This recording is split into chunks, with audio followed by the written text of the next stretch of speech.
Welcome to Verbal Pick Radio, where we give you a verbal image of life, and we are everyday people. Like to welcome you all to the show. Today, we're dealing with the topic and a title called The Whip. WHIP, The Whip. The lashing blows of the whip towards the indigenous man's body.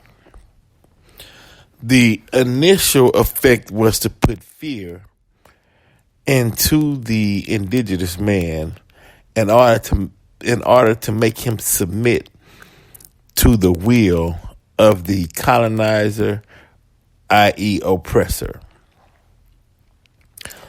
But he really wasn't instilling fear in the indigenous person. He was introducing the indigenous person to his mindset, meaning the colonizer, the oppressor, the European with the whip was introducing the indigenous person to the colonizer's mindset and to the way the colonizer thinks. Because it wasn't fear, it was the stinging blow, the pain of the whip, which sent that chemical reaction from the brain to the body saying, hey, this hurts. What's going on? What is this new pain coming from this new instrument of torture? It's a stinging feeling. What is that? It's like when you're younger and the first time you get stung by a bee, or you get an ant bite and you feel it for the first time, that sensation comes from your brain. You're like, whoa. From that point on, you staying away from bees and you looking down, making sure you don't step in an ant bed. Now, from that point on, it became, okay, let me analyze and see what's the purpose of this human being using this type of force. What was the purpose of the whip? Now, from the colonizer mindset, the whip was a tool used to instill fear in the slaves, i.e., indigenous man, to keep him in line. Because he wanted to rule through fear. But the indigenous man was never scared or afraid of the whip per se.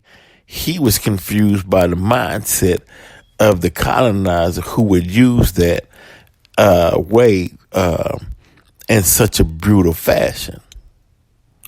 The lash, the rope, the chains, the tar and feathers, the hangings, the nooses, all those was the colonizer's instruments he used to instill fear and gain control over another man's being, his body, his persons, the essence of who he was, to use him as a tool for his own purpose, benefit, and gain.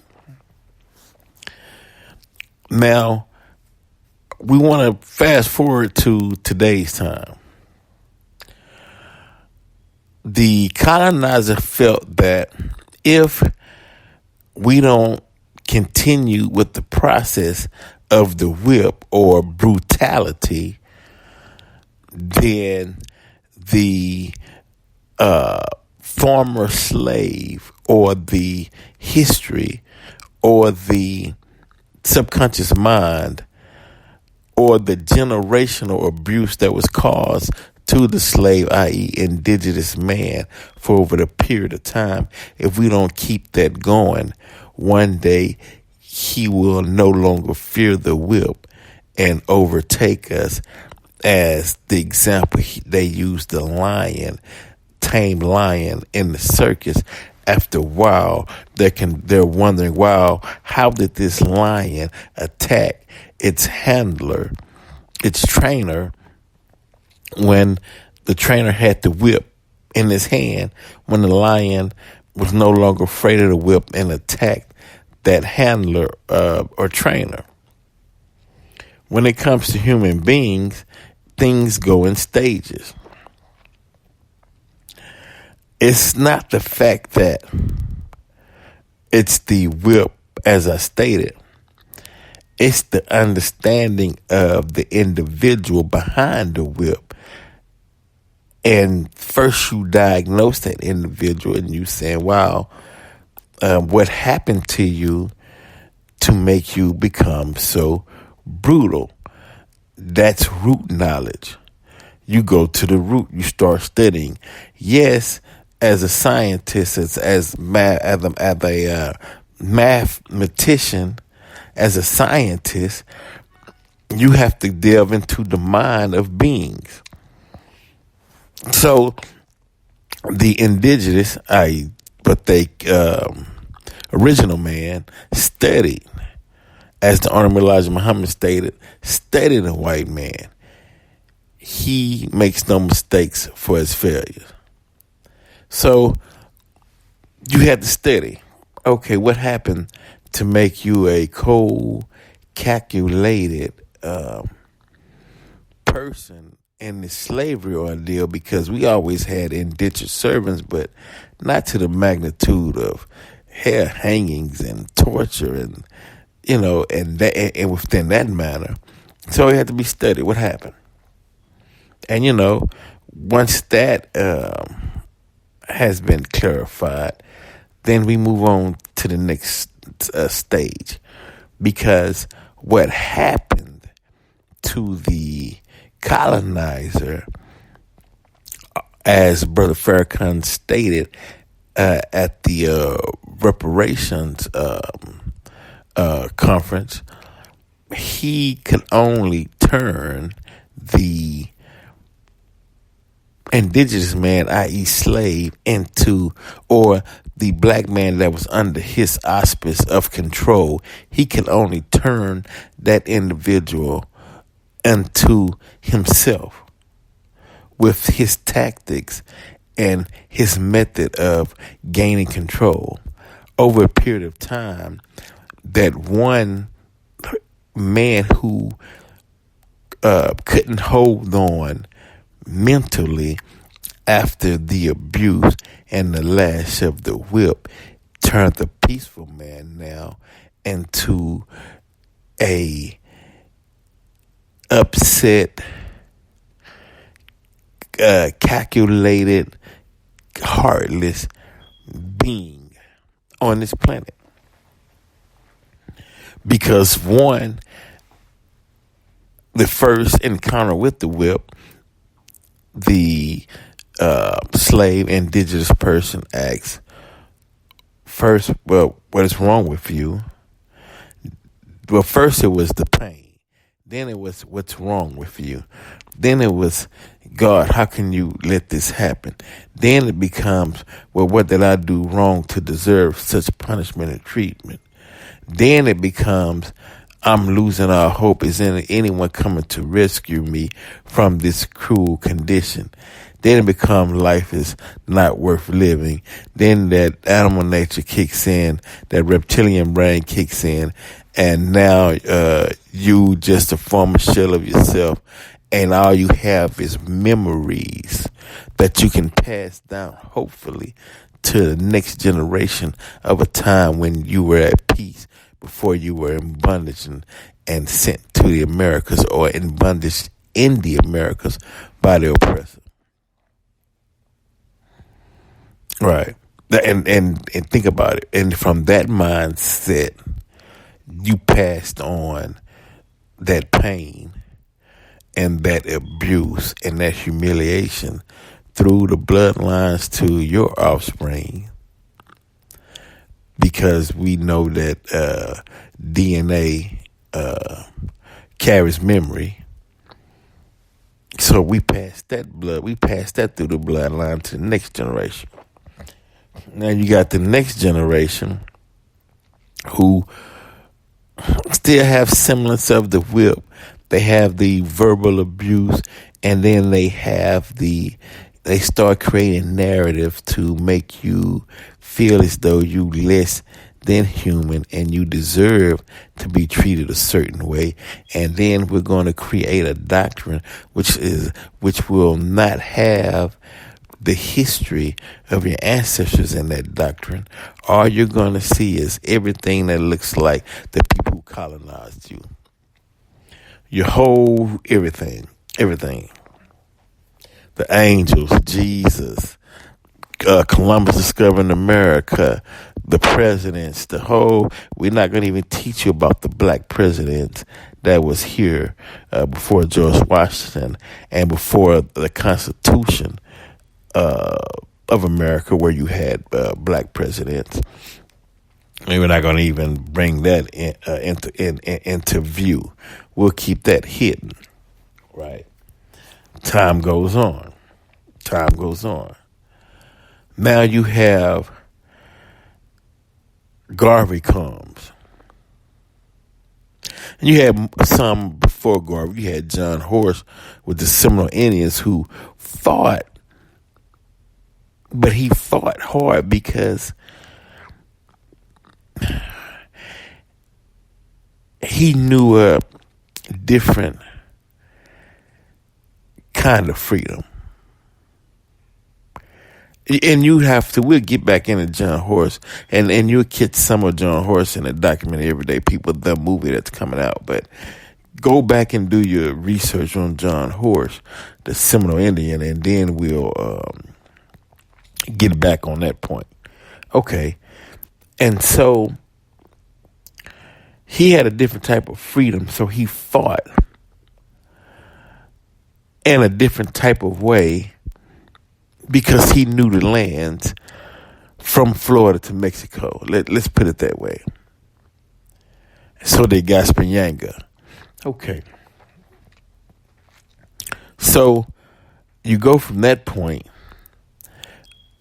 to Marcus Garvey, who's saying, up you mighty race, you can accomplish what you will, right? Then you have the Honorable Noble Drew Ali,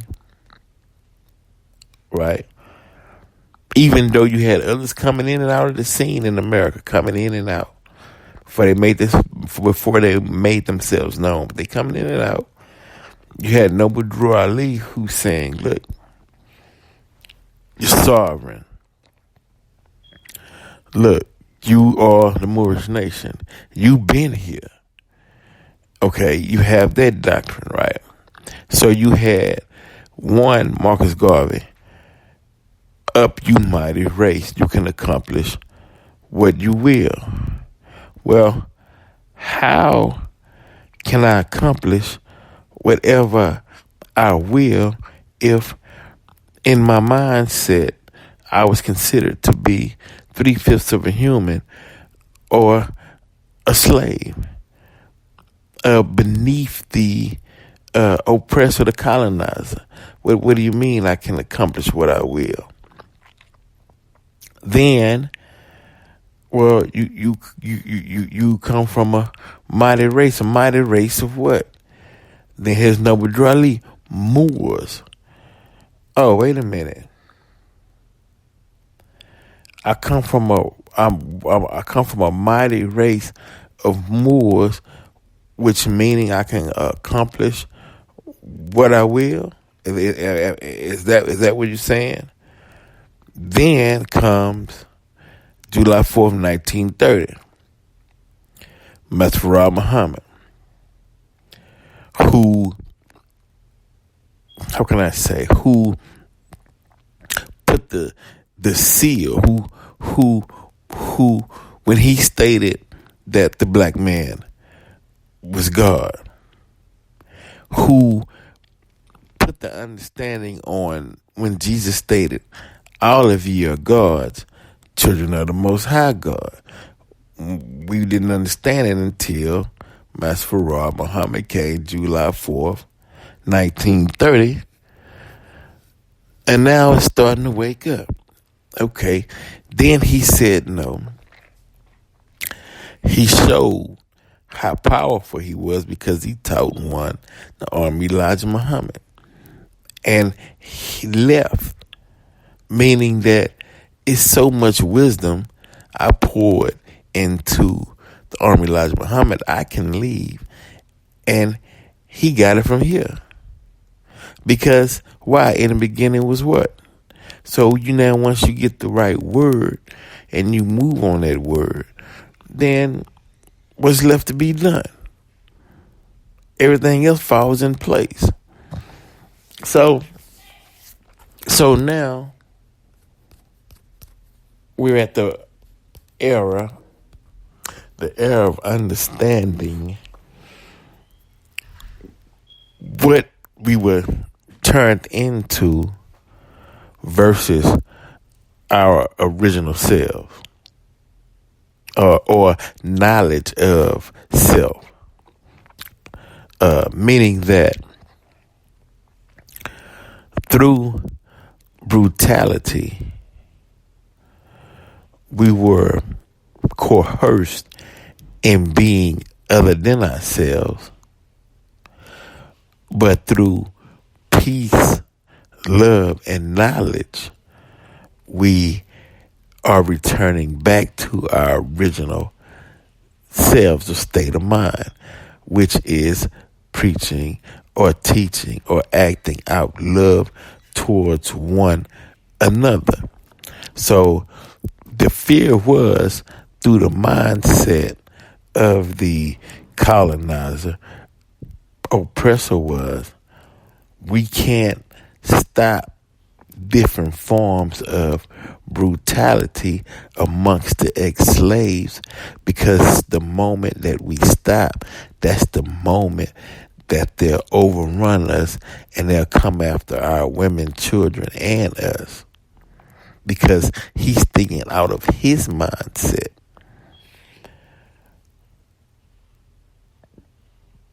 But we're saying, what's the root cause of your brutality? Because that's a sick mindset. You're saying we have to keep this mindset going for the colonizers, or what I'm saying is, you had those that came in the early 1900s who really was given information and knowledge to wake up a people.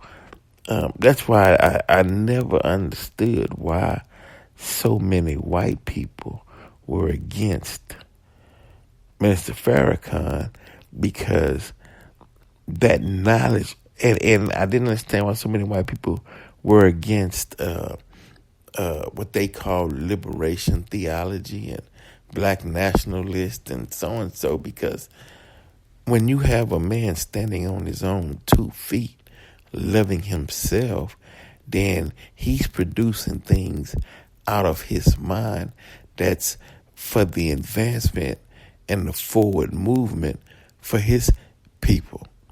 He not sitting up thinking of ways of how to get even with the colonizer and the oppressor. But if you keep oppressing him with different forms of brutality, which leads to the same brutality as that whip, then of course he's a human being. He's going to find ways to overcome that obstacle. That's natural. That's humane. That's what any individual would do. Ask yourself, if you were bagged in a corner and somebody had a whip, and I'm talking to the oppressor, I'm talking to the colonizer, someone's beating you with a whip, when you try to grab that whip and take it from him and free yourself, and I mean, come on. And so what the colonizer had to understand was your method of control, as Mr. Farrakhan stated, actually turned your slave into you. So he thinks like you. He will deal with the situation the way you would deal with the situation, with that same force, because why? That's what you created. And then one who came with knowledge to lift the black people out of the condition that they were in, that was brought on by that horrific period in history of slavery, Jim Crow, black codes,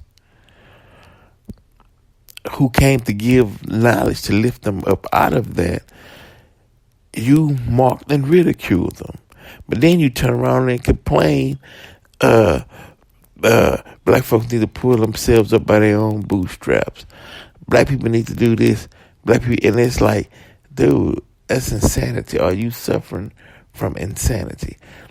You ridicule the one who's coming to give knowledge to free the black man from the situation. But yet at the same time, you complaining about the state of the black man in which you had a hand in creating. It doesn't make sense. It doesn't make sense at all. Something's wrong with this picture. Something is very wrong with this picture. Yeah. So where we at today? State of mind. Where we at? Where are we? Where are we in this current situation? No, because if you created a mindset out of brutality,